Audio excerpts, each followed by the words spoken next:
안녕하세요. 저는 올해 48살이 된 여자이고 직장을 다니고 있습니다. 저와 남편은 얼마 전까지 이혼할 뻔했던 결혼 생활을 하고 있었는데요. 지금은 남편이 완쾌를 하고 신혼부부처럼 지내고 있습니다. 남편과 저는 어렸을 때부터 만났어요. 20대에 만났는데 그땐 어리다 보니 결혼 생각도 전혀 없었고 일이 좋았기에 평생 일만 하는 커리어 우먼이 되는 것이 제 꿈이었거든요. 그런데 남편은 저와 다르게 얼른 결혼을 하고 아이도 낳으면서 안정적인 가정을 꾸리는 게 목표라고 했습니다. 그래서 몇 년 동안 연애를 하고 둘 다 30대가 넘어가니 결혼을 하자고 매달리더라고요. 저는 남편이 결혼 이야기를 할 때부터 결혼 생각이 없다고, 그럼 나랑 헤어지고 결혼하고 싶어 하는 다른 여자를 만나라고 했지만 남편은 그때마다 내가 너 아니면 누구랑 결혼하니? 너밖에 없어. 라고 말했죠. 이 남자가 싫거나 결혼 상대로 별로였던 건 아니었고 단순히 일을 하고 싶어서 거절을 했습니다. 정말 10번 찍어서 안 넘어가는 나무 없다더니 저는 결국 남편의 끈질긴 설득 끝에 결혼을 하기로 결심했습니다. 남편은 정말 저에게 다정하고 세상에 이런 남자가 있을까 싶을 정도로 저에게 잘해줬어요. 정말 손에 물 한 방울 묻히지도 않았고 우리 공주님 뭐 하고 싶어요? 뭐 갖고 싶어요? 라는 말을 달고 살면서 제가 이거 해달라 저거 해달라 하면 다 해줬죠. 솔직히 처음엔 부담스러웠지만 계속 지내다 보니 적응이 되었습니다. 시어머니도 원래 집안 여자가 남자를 좀 부려먹을 줄 알아야 해요. 라고 하면서 남편을 마구 부려먹으라고도 해주시니 너무 좋았어요. 그런데 결혼 2년차가 지나니까 남편이 슬슬 아이가 가지고 싶었는지 저에게 슬그머니 다가와서 여보, 우리 이제 아이 계획도 세워볼까? 나 얼른 우리 닮은 아이 낳고 싶은데. 남편이 아이를 가지고 싶어 하는 건 알았지만 제가 임신을 하면 육아휴직도 내야 하고 그동안 후배들이 저를 치고 올라오는 게 두려워서 임신을 선뜻하지 못하겠더라고요. 여보, 나도 우리 닮은 아이 낳고 싶은데 난 아직 일이 좋아. 그리고 여보가 결혼 전에 결혼만 해주면 아이 안 낳아도 된다고 했잖아. 나 그것 때문에 결혼했는데. 그치. 그렇긴 한데 우리 이제 30대 후반이고 지금 아이 안 낳으면 늦을까 봐. 그래도 여보가 아이를 낳고 싶지 않으면 어쩔 수 없지 뭐. 남편은 저를 이해해 주었지만 아이를 낳고 싶어 하는 눈치를 숨길 순 없었죠. 솔직히 저는 이 회사를 어렵게 들어갔고 지금까지의 직급이 되기까지 수많은 노력이 있었는데 아이를 낳음으로써 이 노력들이 무너지는 게 싫었어요. 그리고 솔직히 남편보다 좋은 회사를 다니면서 제가 더 돈을 많이 벌고 있었기 때문에 제가 조금만 일을 하지 않아도 저희 집안에 영향이 크게 오거든요. 그래서 선뜻 일을 쉴 수 없었습니다. 그런데 며칠 뒤 갑자기 남편이 여보, 나 갑자기 하고 싶은 게 있어서 직장 그만두려고 라고 하는 거 있죠? 솔직히 월급이 그렇게 크지도 않았고 남편은 다른 직장을 구하면 되긴 했지만 그렇게 섣부르게 직장을 관두는 게 당황스러웠습니다. 남편에게 뭘 하고 싶냐고 물으니까 대답하지 못하더라고요. 나중에 자리 잡으면 말해주겠다고 했는데 솔직히 의심스러웠습니다. 그리고 저는 집에만 있는 남편을 뒷바라지하면서 일을 열심히 하게 되었죠. 그렇게 또 몇 년이 흐르고 결혼을 한 지 5년 차가 되어 갔어요. 남편이 5년 차부터 조금씩 이상해지기 시작했어요. 어느 날 갑자기 제가 자고 있는데 옆에 남편이 없는 겁니다. 남편을 찾으려고 안방을 나갔는데 남편이 빨래통에 넣어둔 제 속옷을 꺼내 들고는 이리저리 살피고 있더라고요. 저는 졸린 눈을 비비면서 여보, 뭐해? 라고 했더니 남편은 깜짝 놀라며 아니야! 라고 한 뒤 다시 제 속옷을 빨래통에 넣어두더라고요. 그날 이후로부터 계속해서 그날 입었던 제 속옷들을 확인하는 겁니다. 처음엔 무슨 일인가 싶었고 이 사람이 날 의심하기 시작했나? 하며 생각만 했던 것 같아요. 그리고 제가 출근 준비를 하고 있으면 남편이 와서 제 출근 복장을 정해주고 화장 방법까지 이렇게 해라 저렇게 해라면서 명령을 했습니다. 처음엔 저한테 관심이 많아서 제가 밖에서 예쁨을 받았으면 좋겠다는 생각으로 객관적인 판단을 해주는 줄 알았는데 그게 아니라 제가 밖에서 불륜을 저지르고 있다고 의심해서 단속하는 거였더라고요. 제가 빨간 립스틱을 바르면 왜 이렇게 입술이 빨개? 40살 넘는 아줌마가 그런 거 바르고 다니면 나이값 못한다고 놀림받는다? 입술 지우고 이거 발라. 라고 하면서 저를 깎아내리는 말을 서슴지 않게 했습니다. 저한테 나쁜 말 한 번 한 적 없는 사람이 당당하게 비꼬니까 짜증나더군요. 그리고 제 카드 내역을 꼼꼼히 살펴보면서 여긴 어디야? 여기서 뭐 했어? 라고 말을 하며 제 사생활을 건들기도 했죠. 처음엔 저도 적응이 되지 않으니까 내가 무슨 불륜이야. 왜 쓸데없는 의심을 해서 사람을 괴롭혀? 하면서 화도 내보고 반항도 해봤지만 그때마다 남편은 나도 나름대로 생각이 있으니까 의심을 하는 게 아니겠어? 난 내 감을 믿어. 라고 하며 증거도 없으면서 계속 의심을 합니다. 원래 남편을 만나기 전까지는 노는 것도 좋아하고 친구들을 만나서 여행을 가는 것도 즐겼는데 남편의 의심이 심해질수록 당연히 동창 모임이나 직장 회식은 꿈도 꿀 수 없어요. 그러다 보니까 회사에서는 눈칫밥을 먹이면서 수영 씨는 왜 계속 회식 자리를 뺄까? 회식도 사회생활의 연장선인데 라곤 합니다.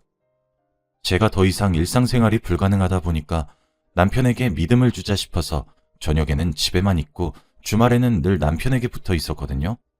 그런데 오히려 남편은 그게 더 이상하다며 낮에는 뭐 하는데? 라고 하면서 저에 대한 의심은 날이 갈수록 심해졌고 숨통이 조여오는 느낌이 들었죠. 그리고 어느 날은 정말 이혼까지 생각했던 날이 있었습니다. 바로 남편이 저 몰래 저희 집안에 CCTV를 설치한 것이었는데요. 사실 처음에 바로 알진 못했어요.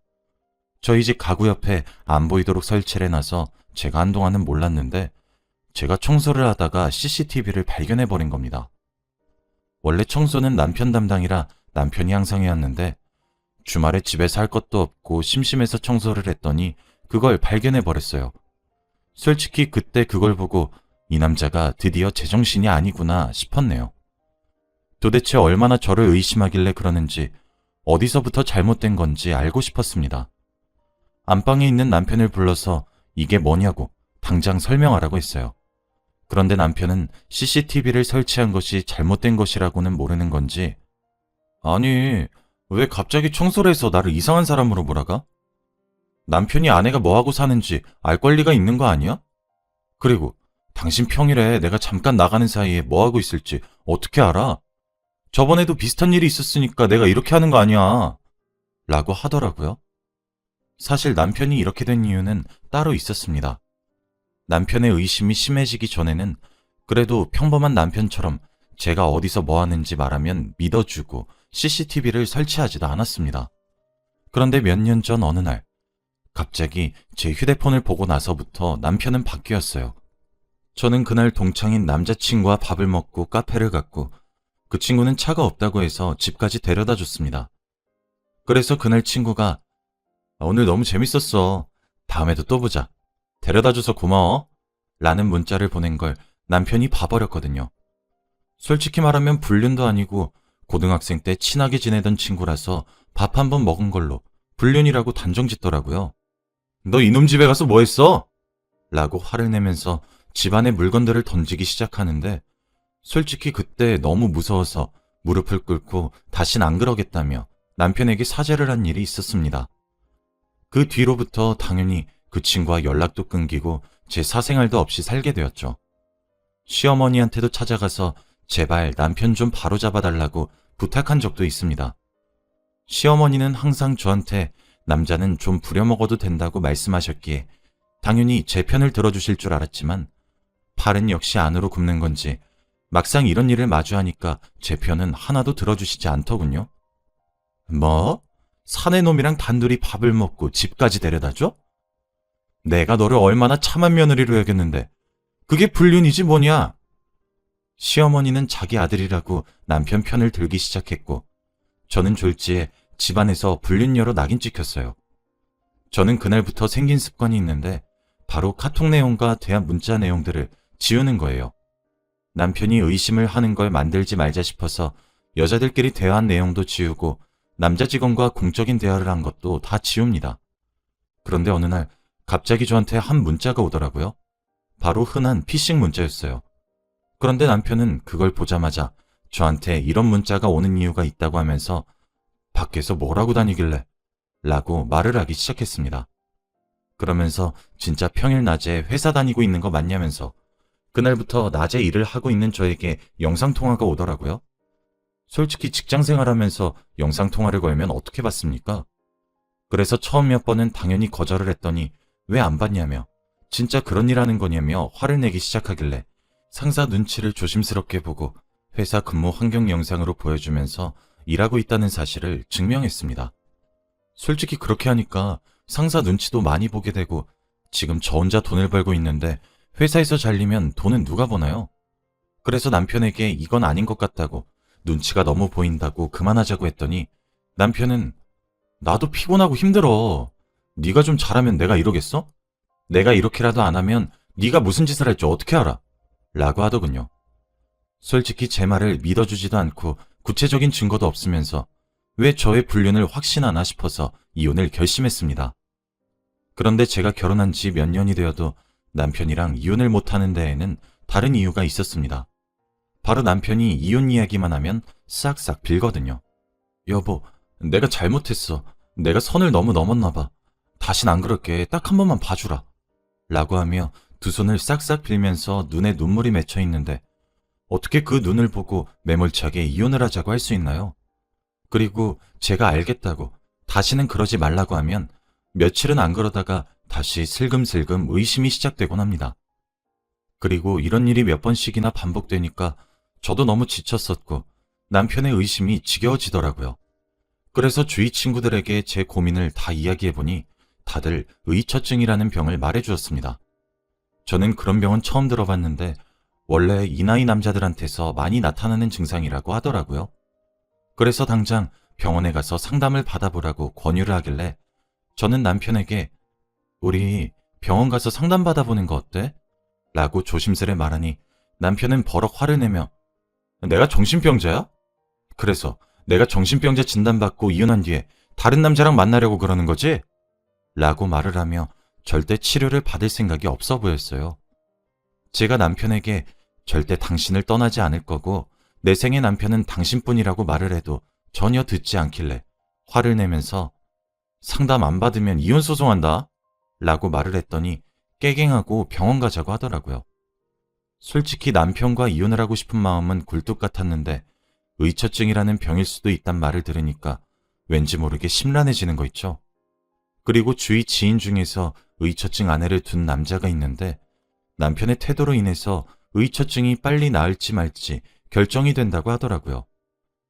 긴 남편의 상담이 끝나고 의사 선생님과 단둘이서 이야기를 나누었어요. 그런데 의사 선생님은 남편분은 아내와 다른 남자가 짜고 자신을 정신병원에 가두고 난 뒤 둘이서 행복하게 사려고 그런 거라고 생각하고 있어요. 굉장히 심한 의처증입니다. 왜 이제서야 오셨어요? 남편은 몇 년 동안 지속된 의처증 환자가 확실했고 그렇게 된 이유를 듣고 나서 정말 충격적이었죠.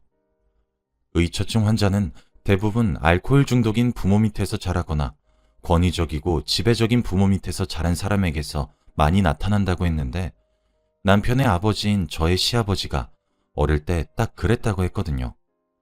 지금은 시어머니와 이혼을 하셔서 얼굴은 한 번도 뵌 적은 없지만 어릴 때 아버지가 어머니를 폭행하는 장면을 많이 봤고 매일같이 술을 달고 살았다고 하더라고요. 솔직히 저는 그런 가정을 한 번도 본 적이 없어서 별로 대수롭지 않게 생각했고 시어머니와 남편은 상처도 없어 보였고 시아버지 말을 안 하길래 과거에 연연하지 않은 줄 알았는데 그런 아픔으로 인해서 남편이 의처증이 된 것 같다고 말씀해 주시더군요. 그리고 남편이 갑작스레 일을 그만두고 집에만 있겠다고 한 게 솔직히 저를 감시하려고 그런 줄 알았는데 의사 선생님의 말로는 회사 내에서 왕따를 당해서 사회적으로 고립이 되다 보니 회사를 관둔 것이 아마 어쩔 수 없는 선택이었다고 말해 주었습니다. 저는 남편과 결혼 생활을 하면서 남편이 회사에서 왕따를 당하고 있다는 사실을 전혀 알지 못했고 그런 슬픔을 가지고 혼자서 버텼을 생각을 하니까 너무 마음이 아려오더라고요. 저는 의사 선생님의 말을 듣고 남편을 안아주고는 펑펑 울었어요. 여보, 왜 그런 상처가 있었으면서 나한테 말을 한마디도 안 했어. 나는 단순히 여보가 나를 의심하는 줄만 알았지 그런 이유 때문인 줄 몰랐어. 왜 직장에서 왕따 당하고 있었다고 말을 안 했어? 어? 내가 말을 하면 여보가 힘들까봐 그랬지. 그동안 내가 돈 못 벌어와서 힘들었지? 내가 앞으로 많이 일할게. 그동안 나 때문에 많이 힘들었지? 못되게 굴어서 미안해. 그날 남편과 저는 서로 안고 엉엉 울었고 그때부터 남편의 치료는 시작되었습니다. 치료를 하는 과정에서 알게 된 사실 하나가 있었는데요. 남편의 직장에서 왕따를 조금 심하게 당한 모양이더라고요. 언어폭력은 기본이었고 늘 상사한테 갑질을 많이 당한 모양이에요. 그리고 항상 투명인간 취급을 받았고 하다 새로 들어온 신입한테까지 욕을 먹었다고 합니다. 도저히 참을 수 없어서 갑질로 신고를 해봤자 회사는 남편을 무시했고 결국 신고한 사실이 상사 귀에 들어가서 회사 옥상에서 많이 맞았다고 합니다. 그래서 어쩔 수 없이 사직서를 썼다고 해요. 저는 남편을 다 알고 있는 줄 알았는데 하나도 모르더라고요. 그날부터 남편의 아픔을 위로하고 감싸면서 같이 치료를 시작하고 나니 남편의 의처증은 신기하게도 사라지더군요. 남편에게 믿음을 주고 사랑한다는 표현을 많이 하니까 나아졌습니다. 저는 남편만 피해를 받는 게 내키지 않아서 남편이 다니던 회사에 고객들이 글을 남기는 게시판에다가 남편이 당했던 이야기들을 썼고 결국 기사까지 쓰였습니다. 얼마 전 남편에게 전화가 와서 진심으로 사과를 했고 피해 보상까지 했죠. 그리고 지금은 남편이 왕쾌를 했고 저를 예전처럼 의심하지 않습니다. 다시 다정하고 저밖에 모르는 바보가 되었어요. 남편의 의처증이 단순히 병이라고 여기면서 짜증만 냈었는데 만약 의사 선생님과의 상담이 아니었다면 남편의 병이 과거의 상처와 아픔 때문에 일어난 줄 전혀 몰랐겠죠. 남편은 지금 새로운 일자리를 알아보고 있는 중이고 저는 늦어도 괜찮으니 천천히 하라고 하면서 다시 신혼부부의 생활을 하고 있어요. 솔직히 나이가 50살이 다 되어 가는데 이렇게 알콩달콩한 게 아직 신기합니다. 여러분들도 남편이 이상하다고 생각해서 바로 이혼을 생각하지 마시고 의사 선생님을 만나보세요. 정말 색다른 남편의 속내를 알 수 있습니다. 제 이야기는 여기까지예요. 들어주셔서 감사합니다.